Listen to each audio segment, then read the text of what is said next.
हाल ही में जब हम इंडिया की टॉप आईटी कंपनियों के क्वार्टरली रिजल्ट्स देख रहे थे, तो एक चीज ने हमारा ध्यान खींचा। एक बहुत बड़ा और कह सकते हैं कि अनएक्सपेक्टेड खर्च, जो बिल्कुल भी नॉर्मल नहीं था, और बस इसी ने हमें इसकी तह तक जाने पर मजबूर कर दिया। तो सवाल ये है कि आखिर इन कंपनियों की अर्निंग्स रिपोर्ट में ऐसा था क्या? मतलब अचानक ऐसा क्या हुआ कि इंडिया की सबसे बड़ी आईटी कंपनियों पर 4000 करोड़ से भी ज्यादा का बोझा पड़ा? चलिए पता लगाते हैं। और ये रकम कोई छोटी मोटी नहीं है। ये है 4,373 करोड़ रुपए। जी हाँ, ये वो एक्सेप्शनल चार्ज है जो देश की 3 सबसे बड़ी आईटी कंपनियों को सिर्फ एक तिमाही में देना पड़ा। सच कहूं तो ये आंकड़ा वाकई में चौंकाने वाला है। और जब हम इसका ब्रेकडाउन देखते हैं कि ये कॉस्ट इन कंपनियों के बीच बटा कैसे, तो पिक्चर और भी क्लियर हो जाती है। सबसे बड़ा हिस्सा देखिए, टीसीएस पर आया, पूरे 2128 करोड़ का। और इन्फोसिस और एचसीएल टेक को भी काफी बड़ी रकम चुकानी पड़ी। तो अब सवाल ये उठता है कि ये अचानक से आया हुआ फाइनेंशियल बर्डन, इसका असली कारण क्या है? हमारी जांच में जो बात सामने आई वो ये है कि इसका सीधा कनेक्शन है हाल ही में लागू हुए नए लेबर कोड्स से। इन कोड्स ने, आप समझिए, पूरे आईटी सेक्टर के लिए खेल के नियम ही बदल दिए।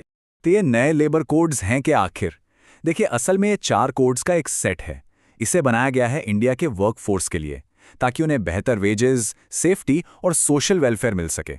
इरादा तो बहुत अच्छा था, पर इसका असर ये हुआ कि कंपनियों के खर्चों का पूरा हिसाब किताब ही बदल गया। खासकर आईटी सेक्टर के लिए इन कोड्स का मतलब था अपने एम्प्लॉयज की सैलरी का पूरा स्ट्रक्चर बदलना। सबसे बड़ा बदलाव था कि अब बेसिक सैलरी सीटीसी का कम से कम 50% होनी चाहिए। अब आप सोचिए, ग्रेच्युटी और छुट्टियों जैसे सारे बेनिफिट्स तो बेसिक सैलरी पर ही कैलकुलेट होते हैं ना। तो बस इस एक नियम ने कंपनियों की देनदारियों को, आप कह सकते हैं, रातों रात बढ़ा दिया। अब देखते हैं कि इस बदलाव का प्रॉफिट्स पर कितना सीधा असर पड़ा। और इसे समझने के लिए इन्फोसिस का केस स्टडी एकदम परफेक्ट है। ये नंबर्स पूरी कहानी खुद ही बयां कर देते हैं। तो देखिए, इन चार्जेस के बिना इन्फोसिस का ऑपरेटिंग मार्जिन 21.2% होता, लेकिन इस वन टाइम कॉस्ट के बाद ये सीधा गिरकर 18.4% पर आ गया। ये लगभग 3% की सीधी गिरावट है, और किसी भी बड़ी कंपनी के लिए ये एक बहुत बड़ा झटका है। तो अब सवाल यह है कि खुद कंपनियां इस भारी भरकम कॉस्ट के बारे में क्या कह रही हैं? उनका कहना है कि ये बस एक वन टाइम एडजस्टमेंट है और इन्वेस्टर्स को फ्यूचर के बारे में टेंशन लेने की कोई ज़रूरत नहीं है। मिसाल के तौर पर टीसीएस के सीएफओ समीर सेक्सरिया का कहना है कि इसका असर आगे चलकर बहुत ज़्यादा नहीं होगा, करीब करीब 10 से 15 बीपीएस की रेंज में। मतलब उनके हिसाब से ये एक बहुत ही मामूली, ना के बराबर असर है। और ऐसा ही कुछ इन्फोसिस से सीएफओ जयेश संगराजका का भी मानना है। वो भी कहते हैं कि सालाना असर लगभग 15 बेसिस पॉइंट्स का ही होगा, जो एक रेगुलर इम्पैक्ट रहेगा। तो कुल मिलाके कंपनियों का मैसेज एकदम क्लियर है, चिंता मत कीजिए, ये एक मैनेजेबल कॉस्ट है। लेकिन क्या कहानी सच में इतनी सीधी है? हमारा एनालिसिस कुछ और ही बताता है। मार्केट के जो एक्सपर्ट्स हैं वो इस सिचुएशन को बिल्कुल अलग एंगल से देख रहे हैं।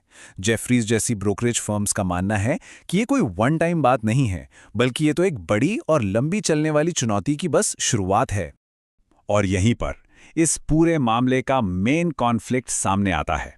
एक तरफ हैं कंपनियां जो कह रही हैं कि ये एक छोटा मैनेजेबल कॉस्ट है, और दूसरी तरफ हैं ब्रोकरेज फर्म्स जिनका मानना है कि ये फ्यूचर में मार्जिन पर लगातार प्रेशर बनाए रखेगा और अर्निंग्स को 2 से 4% तक कम कर सकता है। अब ब्रोकरेज फर्म्स ऐसा क्यों सोच रही हैं? उनका नजरिया इस बात पर बेस्ड है कि ये नए लेबर कोड्स कॉस्ट स्ट्रक्चर में एक फंडामेंटल बदलाव ला रहे हैं, जिसे आप वन ऑफ इवेंट कह के इग्नोर नहीं कर सकते। उनका मानना है कि ये जो 50% वेज वाला रूल है, ये एम्प्लॉय कॉस्ट्स को हमेशा के लिए बढ़ा देगा।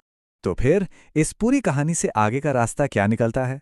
मतलब कंपनियों के दावों और मार्केट के एनालिसिस के बीच ये जो टकराव है, इसका असर किस पर पड़ेगा? सीधी सी बात है, एम्प्लॉयज और इन्वेस्टर्स दोनों पर।